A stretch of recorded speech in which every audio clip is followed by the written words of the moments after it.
आज हम की जो साइकोलॉजी है जिसको वो पर्सनोलॉजी कहता था उसके बारे में जानेंगे। हेनरी मुर्रे का कोई एक काम अगर आपने कभी पढ़ा हो, कभी सुना हो हेनरी मुर्रे के बारे में, तो मुझे थोड़ा सा बताइए। What do you mean actually by Henry Murray? क्या याद आता है जब भी मुर्रे का नाम आता है? Yes everyone. हाँ जी अंकिता बताइए। सर इन्होंने नीड्स की बात की थी। इन्होंने कहा था कि इंडिविजुअल्स के अंदर जो नीड जनरेट होती है ना, तो हम उसको रिस्पॉन्स करने के लिए मतलब किसी स्पेसिफिक मैनर में हम बिहेवियर करते हैं ताकि वो नीड पूरी हो सके। ओके, पर्सनालिटी के और बारे में कुछ कुछ कहा हो इससे रिलेटेड?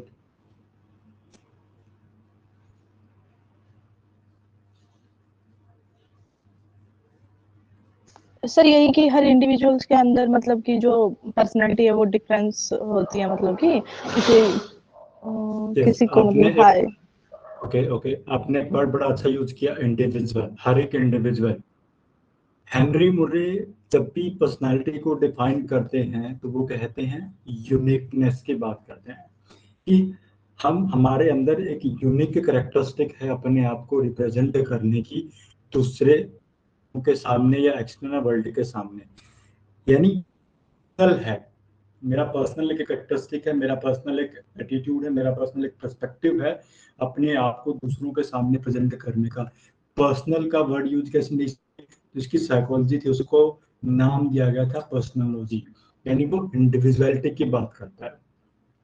ठीक है, वैसे तो हर कोई बात करता है इंडिविजुअलिटी, क्योंकि पर्सनैलिटी इज इंडिविजुअल फैक्टर, हर कोई यही बात कहता है। But Henry Murray basically focus करता है कि हमारी जो पर्सनैलिटी है ना, वो यूनिक है। वो यूनिक है। जैसे हम अभी क्लास के अंदर आप दो हैं, तो दो, आप दोनों में से कोई यूनिक नहीं है, आप दोनों ही यूनिक है। ठीक है, बात करता है हेनरी मुर्रे, और इसलिए इसकी साइकोलॉजी का नाम रखा गया था पर्सनोलॉजी, या थ्योरी इसकी जो थी उसका पर्सनोलॉजी कहा गया था। तो कुछ प्रिंसिपल हैं, बेसिक प्रिंसिपल हैं पर्सनोलॉजी के, उसके बारे में समझते हैं। First principle, personality is term for study of personality in that personality rooted in the brain। देखिए, बड़ी कॉमन बात कहता है, पर्सनैलिटी है ना, वो कहीं ना कहीं आपके ब्रेन के अंदर रूटेड है, कहीं ना कहीं आपके जो ब्रेन है उसका स्ट्रक्चर, उसका फंक्शन आपकी पर्सनैलिटी को क्रिएट करता है। तो फर्स्ट प्रिंसिपल क्या कहता है, पर्सनैलिटी ब्रेन, यानी आपका वो बिहेवियर जो आपको दिखाई दे रहा है वो भी, प्लस आपका ब्रेन का स्ट्रक्चर क्या है, आपके ब्रेन का फंक्शन क्या है, वो भी आपकी पर्सनैलिटी को गाइड करते हैं, वो भी आपकी फिजियोलॉजी को गाइड करते हैं। The individual cerebral physiology, cerebral यानी आपकी ब्रेन की जो फिजियोलॉजी है, guide and govern every aspect of the personality और बिहेवियर। यानी मेरा ब्रेन का स्ट्रक्चर, मेरा ब्रेन का फंक्शन, मेरा ब्रेन कैसे फंक्शन कर रहा है, कैसे चीजों को वो इनटेक ले रहा है, कैसे आउटटेक दे रहा है, उन सब बातों है, ये कहता है मुर्रे का फर्स्ट प्रिंसिपल। प्रिंसिपल क्या है, personality is rooted in the brain, कि आपकी जो पर्सनैलिटी है वो कहाँ से स्टार्ट होती है, कहाँ से बेसिकली गवर्न होती है, गाइड होती है, आपकी सेरिब्रल की फिजियोलॉजी से, आपके ब्रेन के स्ट्रक्चर से, आपके ब्रेन के फंक्शन से। ठीक है। Second principle in Murray system involve the idea of tension reduction. It is process of acting to reduce tension that is satisfying according to Murray rather than attainment of the condition free of all tension। देखिए, idea of tension reduction, देखिए हर कोई कहता है anxiety को reduce, anxiety करना है या tension को खत्म करना, बट मुर्रे क्या कहता है कि पर्सनैलिटी बेसिकली किसके ऊपर, आपकी जो टेंशन है आप उसको कितना रिड्यूस कर पाते हो। जस्ट फॉर एग्जांपल कि आपको खाना, आपको भूख लगी है, तो वहां पर भूख आपकी क्या है, आपकी नीड है, जो आपका जो खाना क्या आपकी वो नीड है। तो उस खाने को पाने के लिए जिस तरीके से आप एक्टिंग करेंगे, उस एक्टिंग यानी मैंने एक्ट किया, मैंने खाना बनाया, डाला, खाया, इतना सारा काम मैंने किया, तो किस चीज के लिए, उस टेंशन को रिड्यूस करने के लिए। कौन सी टेंशन, जो मेरी पैदा हुई थी भूख के कारण। यानी टोटल कंडीशन को फ्री करना हम मतलब कि हमारी टेंशन जो है वो कभी भी टोटली खत्म नहीं हो सकती, उसको हम कम कर सकते हैं, रिड्यूस कर सकते हैं। जैसे मैंने अब खाना खाया, मेरी भूख खत्म हो गई, यहाँ पर मेरी टेंशन रिड्यूस हुई है, कम नहीं हुई है, खत्म नहीं हुई है, सॉरी कम हुई है, रिड्यूस हुई है, खत्म नहीं हुई है, कि आधे घंटे बाद या 2 घंटे बाद मुझे फिर भूख लगेगी। तो आइडिया ऑफ टेंशन रिडक्शन है, यानी आप अपनी लाइफ में टेंशन यानी आपकी जो एंजाइटी क्रिएट होती है, आपकी जो नीड क्रिएट होती है, उसको सेटिस्फाइंग करने के लिए उसको बिल्कुल ही खत्म नहीं करते। First principle is that personality is rooted in the brain. Second, idea of tension reduction. Third, more that individual personality continue to develop over time and construct of all event that during the course of the person life. देखिए आपकी जो personality है, जैसे addiction भी कहता है कि हमारी पर्सनैलिटी जो है वो दिन तक डेवलप होती रहती है जब तक हम मर नहीं जाते। उसी तरीके से मुर्रे का तीसरा प्रिंसिपल क्या कहता है कि आपकी जो पर्सनैलिटी की जो डेवलपमेंट है वो कंटिन्यू रहती है ओवर टाइम। हर टाइम आपकी पर्सनैलिटी डेवलप्ड करती रहती है। किस बेस के ऊपर, कैसे कंस्ट्रक्ट होती है? जो आपने अपनी आपने अपनी लाइफ के अंदर जो इवेंट आपके साथ हुए हैं उससे आप अपनी पर्सनैलिटी क्रिएट करते हो और आपकी पर्सनैलिटी डेवलप्ड होती रहती है। आज कोई सिचुएशन आई, कल मेरे सामने कोई सिचुएशन होगी, यानी हर एक सिचुएशन से मैं क्या कर रहा हूँ, कुछ सीख रहा हूँ, अपनी पर्सनैलिटी डेवलप्ड कर रहा हूँ। तो थर्ड प्रिंसिपल क्या कहता है, पर्सनैलिटी ओवर टाइम। आपकी पर्सनैलिटी जो है वो लाइफ स्पेन तक चलती रहती है, जब तक आपकी डेथ नहीं हो जाती, ठीक है, तब तक आपकी पर्सनैलिटी डेवलप होती रहती है। मुझे in the idea that personality change and progress, it is not fixed or static। ये कोई फिक्स नहीं है, कोई स्टेबल नहीं है, ये चेंज भी हो सकती है टाइम टू टाइम और ये प्रोग्रेस करती है, इसलिए डायनेमिक है। ये पर्सनालिटी की कैरेक्टरिस्टिक जो मैंने पढ़ी थी वो क्या थी, यानी टाइम के साथ अपने आप को मॉडिफाई करना, ये पर्सनालिटी के अंदर होता है। पर्सनालिटी कोई फिक्स या स्टैटिक नहीं होती। ये फोर्थ प्रिंसिपल कहता है। Here, fifth principle, Murray emphasizes the uniqueness of each person, clarity among all people। हम क्या करते हैं, हमारी जो ईच पर्सन यानी मेरी जो पर्सनैलिटी ना वो यूनिक है, while recognize similarity among all the people।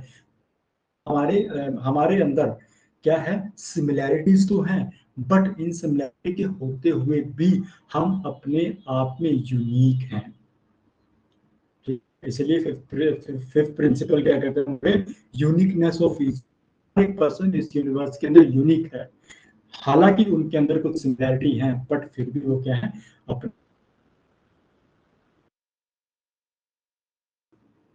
Clear, समझ में आया पांचों प्रिंसिपल एवरीवन? थोड़ी सी ब्रेक हो रही है मुझे लग रहा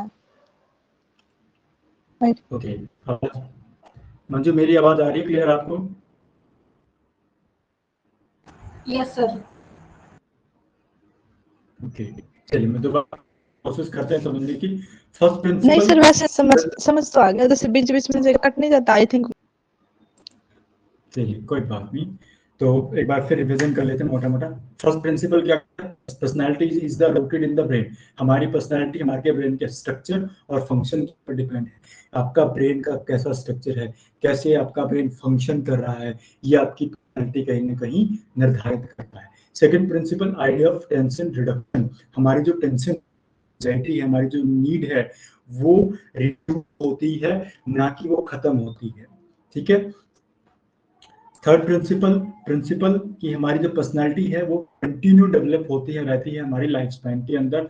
फोर्थ प्रिंसिपल कहती है personality change and progress. Personality हो सकती है और प्रोग्रेस भी कर सकती है, ये कोई फिक्स और स्टैटिक नहीं है। फिफ्थ जो प्रिंसिपल है वो क्या कहता है, यूनिकनेस ऑफ ईच पर्सन। हर एक पर्सन इस यूनिवर्स के अंदर यूनिक है, हालांकि उनके अंदर कुछ सिमिलैरिटीज हैं बट वो यूनिक है, ठीक है। कुछ प्रिंसिपल थे हमारे मुर्रे के। Then division of the personality, ये टाइप्स ऑफ पर्सनालिटी या स्ट्रक्चर ऑफ पर्सनालिटी भी इसको कह सकते हैं। तो वही 8 ईगो और सुपर ईगो मुर्रे भी बात करता है, 8 ईगो और सुपर ईगो। और बेसिकली जो है फ्रॉइड के कॉन्सेप्ट से मेल खाता है। ठीक है, थोड़ा बहुत चेंज है बट ऑलमोस्ट फ्रॉइड के कॉन्सेप्ट, तीनों कॉन्सेप्ट के साथ ही मेल खाता है। तो first it contained the primitive, immoral or lustful impulses described by Freud, but it also contained desirable impulses such as empathy and love। देखिए, फ्रॉइड की बात के ऊपर बड़ा कहता कि हाँ, कि आपके जो इड है वो आपके प्लेजर प्रिंसिपल के ऊपर बेस्ड है, आपके इमोरल, आपके लस्टफुल जो इम्पल्सेस हैं उसको वो इड के अंदर आती है, बट इसके साथ साथ आपके अंदर डिजायरेबल इम्पल्सेस भी होती हैं, एम्पैथी भी होता है, लव भी होता है।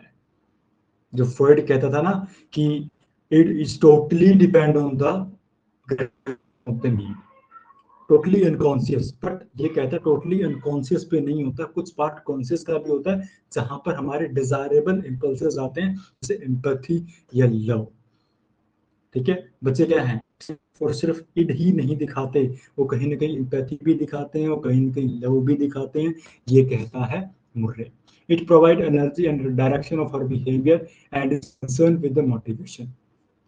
यानी इड ही आपका वो पार्ट है जो आपकी बिहेवियर को डायरेक्शन करती है, आपके बिहेवियर को एनर्जी देती है अकॉर्डिंग टू फ्रॉइड। फ्रॉइड भी कहता है, और आपके बिहेवियर को मोटिवेट काम करने का काम भी खुद करके इड करती है। एज फ्रॉइड भी यही बात कहता है। स्ट्रेंथ ऑफ और intensity of the id varies among individual. ये बहुत इंपॉर्टेंट बात है कि हर एक इंडिविजुअल के अंदर इड की जो इंटेंसिटी है वो अलग होती है। आपके अंदर इड की इंटेंसिटी अलग होती है, हो सकता है मेरे अंदर इड की इंटेंसिटी जो ज्यादा हो, आपके अंदर कम हो, तो हर एक इंडिविजुअल के अंदर इंटेंसिटी जो है वो इड की वो कम होती है। ठीक है, ऐड क्या किया इसने, ऐड ये किया कि it also contain desirable impulses such as empathy and love. अगर बच्चा इड शो कर रहा है तो कहीं ना कहीं वो एम्पैथी एंड लव भी शो करता है, ये कौन कहता है, मुर्रे कहता है। इसीलिए आपकी बिहेवियर को एनर्जी और डायरेक्शन प्रोवाइड करवाते हैं और साथ साथ मोटिवेट भी करते रहते हैं। इंटेंसिटी और strength among individual can very. सबकी अलग अलग अपनी इंटेंसिटी हो सकती है हर एक इंडिविजुअल में। Second, superego. Murray defines superego as the internalization of culture, values, and norms by which rules come to evaluate and judge our behavior. That after वही सेम बात जो फ्रॉइड ने कहा था कि आपकी मोरालिटी के ऊपर बेस्ड है। सुपरईगो बेसिकली क्या है, आपके अंदर वो कल्चर, वो वैल्यूज क्रिएट करता है जो आपको अपनी सोसाइटी के अंदर आपके उस बिहेवियर को इवेल्युएट करवाता है और जज करवाता है। ठीक है, आप अच्छे हैं बुरे हैं ये सोसाइटी डिसाइड करती है। ठीक है ना, एज कंपेयर जो होता है, सोसाइटी क्यों डिसाइड कर रही है, सोसाइटी आपके बिहेवियर को जज कर रही है, सोसाइटी आपके बिहेवियर को इवेल्युएट कर रही है अपनी सोसाइटी के रूल्स के अकॉर्डिंग, और वो अपनी सोसाइटी के अकॉर्डिंग चलना वो कहलाता है super ego according to Murray.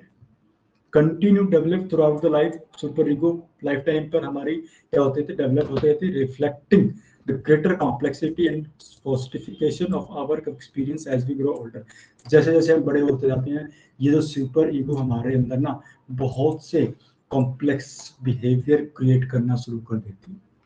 जैसे जैसे हमें नॉलेज हो जाती है, जैसे जैसे हम बुद्धिमान होने शुरू हो जाते हैं, तो बहुत सी चीज़ों को हम क्या करते हैं जी, नेग्लेक्ट भी करते हैं, इग्नोर भी करते हैं, बहुत सी ऐसी चीज़ों को हम एक्सेप्ट भी करते हैं। तो आपके अंदर कॉम्प्लेक्सिटी पैदा करता है कौन, super ego according to Murray.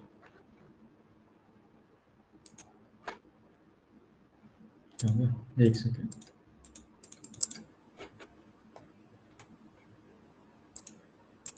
चली गई थी, चलिए। According to Murray, ego is the rational governor of the personality. जैसे फ्रॉइड भी बात करता है कि जो हमारी क्या है, ईगो क्या है, वो पर्सनैलिटी को गवर्न करती है, यानी आपकी रियलिटी आपकी पर्सनैलिटी को गवर्न करती है। उसी तरीके से ईगो यहाँ पे मुर्रे भी यही बात कहता है, रेशनल गवर्नर है। ही ट्राई टू मॉडिफाई और डिले द अनएक्सेप्टेबल इम्पल्सेस। जैसे फ्रॉइड ने कहा था कि जब ईड की डिमांड ज्यादा हो जाती है तो ईगो उसको मॉडिफाई करती है या डिले करती है, खत्म नहीं करती है। सेम ये कहता है। Murray extend Freud formulation of ego by proposing central organiser of the behaviour, it consciously reason and will the direction of behavior। देखिए, फ्रॉइड कहता है इसलिए किसकी बात करता है, इड की, क्योंकि वो अनकॉन्शियस के ऊपर ज्यादा फोकस रहता है और ईगो आपकी कॉन्शियस होती है। ईगो क्या होती है, कॉन्शियस होती है। इसलिए मुर्रे कहता है, मुर्रे ने फ्रॉइड के उस जो ईगो क्रिएट होती है ना, उसने फॉर्मुलेशन को आगे बढ़ाया। उसमें क्या उन्होंने ऐड किया कि हमारे बिहेवियर का सेंट्रल ऑर्गेनाइजेशन है वो इड को मानता है। टोटली पर्सनैलिटी आपकी डिपेंड किसके ऊपर है? इड के ऊपर। ये कौन कहता है? फ्रॉइड। बट मुर्रे क्या कहता है? टोटली आपकी पर्सनैलिटी जो डिपेंड ऑन द ईगो। क्यों? क्योंकि ये इसके अंदर पावर है, इस ईगो के अंदर पावर है कि वो रीजन करेगी, डिसाइड करेगी और विल आपके अंदर क्रिएट करेगी ताकि अपने बिहेवियर को क्या कर सको? डायरेक्ट कर सको, डायरेक्शन दे सको। यानी मैं फ्यूचर में क्या कर रहा हूं ये डिसाइड मेरी ईगो कर रही है according to Murray. Getting my point? It function not only to हाँ जी। suppress it, okay, not only to the suppress id pleasure but also foster pleasure by organizing and directing expression of the acceptable id impulses। देखिए जो id की demand है ना उसको modify करती है, modify करती है किसके हिसाब से? रियलिटी के हिसाब से। इसलिए क्या कहती है? ये प्लेजर को दबाती नहीं है बल्कि प्लेजर को गेन किया। कौन? ईगो। जैसे ईगो कहती है कि आज तो हम ये चीज नहीं अफोर्ड कर सकते, नहीं ले सकते, हो सकता है कल कर ले, परसों कर ले, फ्यूचर में कर ले। ईगो क्या करती है? इड की डिमांड को दबाती है, इड की डिमांड को कि इस रास्ते से भी क्या कर सकते हैं? नीड की। ये किसका काम होता है? एक इड का। क्लियर है सभी को? Yes Manju, Ankita.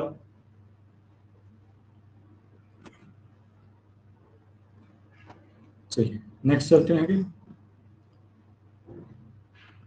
Needs motivator of the behaviour, यानी आपके जो बिहेवियर का मोटिवेशन कौन का है? कौन करता है? नीड करता है according to Murray. He said that motivation is the crux of business and motivation always refer to the in the organism। देखिए जब आपके अंदर किसी न किसी चीज की कमी होती है ना, कोई न कोई चीज आपके अंदर डेफिशिएंसी होती है, उसको पाने के अंदर एक क्रक्स पैदा होता है, उसको ही कहता है मोटिवेशन। और वही मोटिवेशन आपकी नीड्स कहलाती है। देखिए कंफ्यूज नहीं होना है। Needs basically arise motivation. Need आपको मोटिवेट करती है एक्ट करने के लिए। ठीक है? खाना भूख लगे, खाना खाने के लिए आप एक्ट करोगे, यानी वो भूख ही वो नीड है आपको क्या कर रही है? मोटिवेट कर रही है एक्ट करने के लिए, उस नीड को सेटिस्फाइड करने के लिए। Need involve physio chemical forces in the brain. देखिए ब्रेन के अंदर रूटेड, इसलिए ब्रेन की बात करता है कि आपके ब्रेन के अंदर क्या है? फिजियो केमिकल होता है, कोई ना कोई केमिकल है फिजियोकेमिकल ब्रेन के अंदर। दैट क्या करता है? Organise intellectual and perceptual abilities, जो आपकी इंटेलेक्चुअलिटी और परसेप्चुअल एबिलिटीज को चलाता है। नीड में arise either from internal process such as hunger और थर्स्ट और फ्रॉम एनवायरनमेंट आल्सो। देखिए मुझे बात बताइए, which part of the brain is basically responsible for the hunger? Yes, which part of the brain is basically responsible for the hunger? Satisfactory centre सुना हो कभी? Eating centre, रेस्टिएटिंग centre, कौन इसको कौन सा ब्रेन का पार्ट काम करता है इसके अंदर? यस प्लीज अंकिता, आपसे उम्मीद है आप बताएंगे। Which part of the brain? Sir दोबारा बोले, मैंने सुना नहीं। ब्रेन का ब्रेन कौन का सा पार्ट आपकी हंगर के लिए काम करता है? Okay okay. बताइए।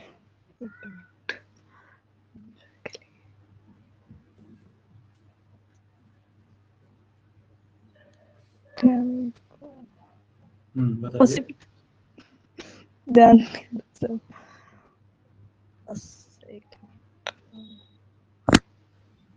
Hospital I think. हॉस्पिटल? नहीं क्या बात कर रहे हैं? ये कब हो गया? नहीं नहीं नहीं सर, रुक जो, मैंने कुछ नहीं सुन दिया ना। चलिए मैं बताता हूँ। यस मंजू ने लिखा hypothalamus, very good. Lateral hypothalamus और वेंट्रोमेडिकल हाइपोथैलेमस, ये नाम सुने? यही आपके ब्रेन के वो पार्ट है जो आपकी हंगर के लिए बेसिकली रिस्पॉन्सिबल होते हैं। मैकेनिज्म क्या होता है वो बायोलॉजी की क्लास में पढ़ेंगे। बट यहाँ पे क्या कह रहा है कि आपके ब्रेन के अंदर कोई ना कोई ऐसे केमिकल्स हैं, कोई ना कोई फिजियोकेमिकल्स आपके ब्रेन के अंदर है जो आपकी इंटेलेक्चुअलिटी और आपकी परसेप्चुअलिटी एबिलिटी को ऑर्गेनाइज करता है। और वही उन्हीं के अंदर कभी न कभी कमी हो जाती है, उन्हीं के अंदर कभी न कभी वृद्धि हो जाती है, जिसके कारण आपके अंदर नीड अराइज होती है, जो आपको एक्सटर्नल एनवायरनमेंट के अंदर एक्ट करने के लिए मोटिवेट करता है, और वही आपकी पर्सनैलिटी है। ठीक है, एक भूखे आदमी, आदमी भूखा है तो किस तरीके से बिहेव करेगा, उसको खाना भी खाना खाएगा, छीनेगा, व्हाटएवर वो जो भी करेगा, तो उसकी नीड को सेटिस्फाइड करने के लिए उस तरीके का बिहेवियर कर रहा है। लेकिन आपकी नीड आपके बिहेवियर का मोटिवेटर है, आपका नीड आपके बिहेवियर को डायरेक्ट करती है, और यही बात कहता है मुर्रे। क्लियर? क्लियर है जी? यस। उसके बाद टाइप्स ऑफ नीड, कौन कौन से हमारी नीड्स हैं। प्राइमरी सीरोजेनिक नीड्स कहता है, arise from the internal body state that include those need required for survival, जो हमारे जिंदा रहने के लिए जो जरूरी है, ठीक है ना, वो रिक्वायरमेंट आपकी प्राइमरी नीड्स के अंदर आती है, जैसे water, air, harm avoidance, as well as such needs as sex and the sentience. ये आपकी वो नीड है जो आपकी प्राइमरी नीड्स है, जो आपको जिंदा रखती है, आपकी बॉडी के इंटरनल स्टेट के ऊपर डिपेंड करती है। Secondary needs या psychogenic needs directly from the primary needs in way did not make clear, but they have no specific original within the body.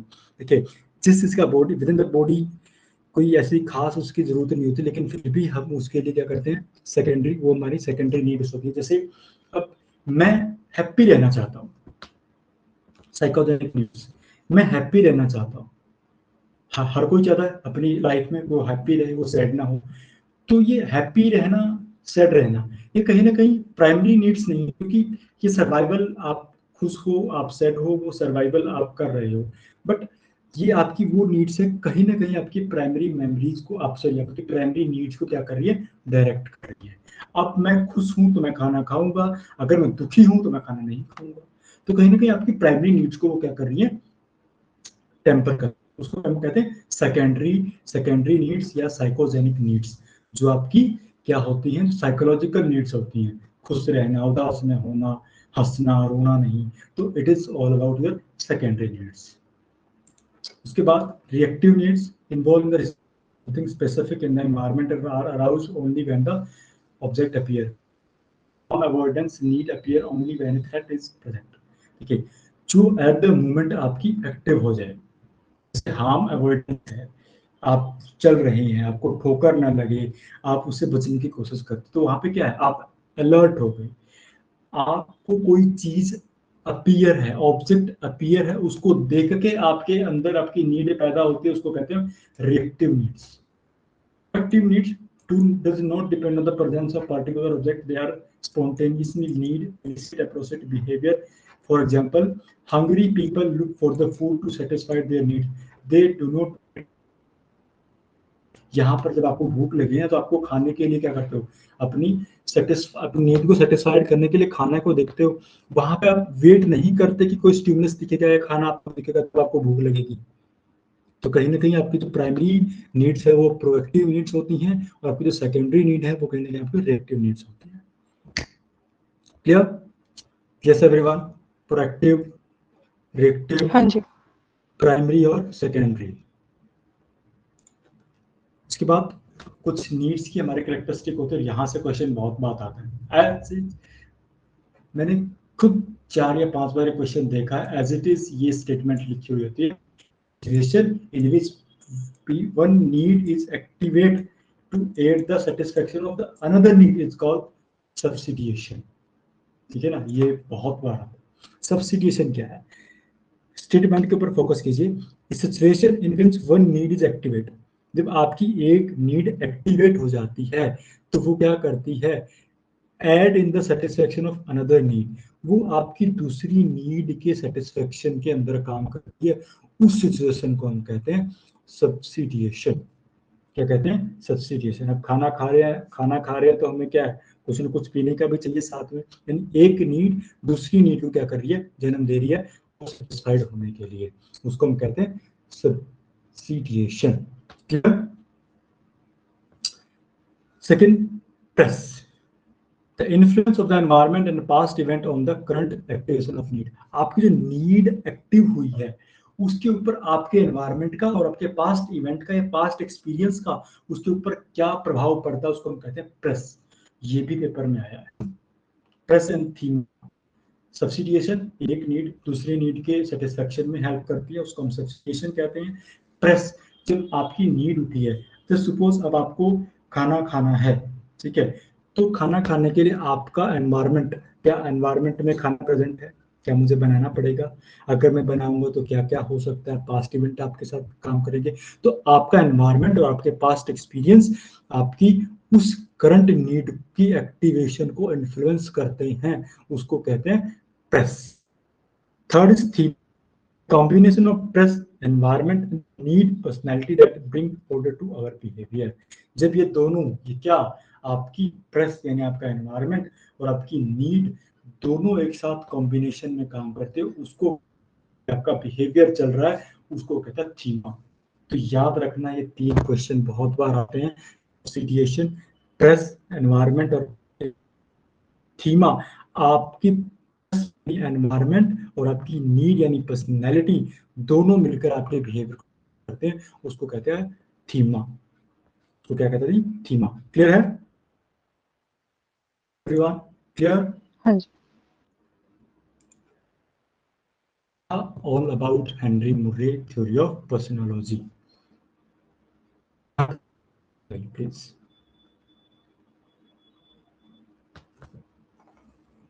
Yes everyone, characteristic of thema. Subsidiation का मतलब जब आपकी एक need दूसरी need को activate कर देती है सेटिस्फेक्शन के लिए, उसको कहते हैं प्रेस। जब आपका एनवायरनमेंट और आपका पास्ट एक्सपीरियंस आपकी करंट एक्टिवेशन नीड, उसको हम प्रेस कहते हैं। थीमा, इन दोनों के कॉम्बिनेशन को हम क्या कहते हैं, थीमा कहते हैं। Clear? It is all about personology. Yes, कोई अदरवाइज आज की क्लास में इतना ही करेंगे। नेक्स्ट थ्योरी हम करेंगे एग्जिस्टेंशियल अप्रोच रोलों में। अब 4 या 5 और क्लासेस हैं ऑलमोस्ट, हमारी जो ऑफ साइकोलॉजी हैं या हमारी जो अप्रोचेज हैं ये खत्म हो जाएगी। उसके बाद हम टाइप एंड ट्रेट नीड जो 3 या 4 क्लासेस में वो कम हो जाएंगी। उसके बाद पर्सनैलिटी हमारा कंप्लीट हो जाएगा। ठीक है जी? तो यहाँ तक कोई क्वेश्चन है तो पूछिए, अदरवाइज हम क्लास को यहीं पे रोकते हैं।